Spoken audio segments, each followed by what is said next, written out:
நடிகை பூர்ணிமா சினிமாவிற்குள்ள நுழைந்தது பற்றி சொல்லும்போது, டான்ஸரான எங்க அம்மாவுக்கு அவங்களோட சினிமா கனவு நிறைவேறவே இல்ல.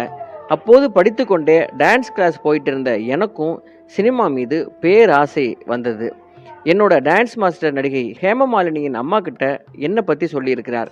ஹேமமாலினியின் அம்மா இயக்குனர் பாசு சார் கிட்ட என்ன சிபாரிசு பண்ணியிருக்காங்க.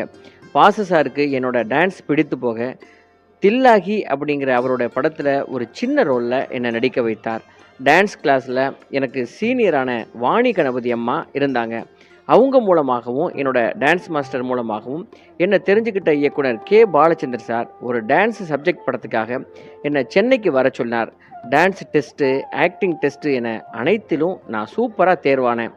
6 மாத ஒப்பந்தம் செய்து அட்வான்ஸ் எல்லாம் கொடுத்து கமல்ஹாசனுக்கு ஜோடியாக நடிக்கணும்னு அவர் சொன்னார். பயங்கர சந்தோஷப்பட்டேன். அப்போது கமல்ஹாசன் சாருக்கு காலில் எலும்பு முறிவு ஏற்பட்டதால்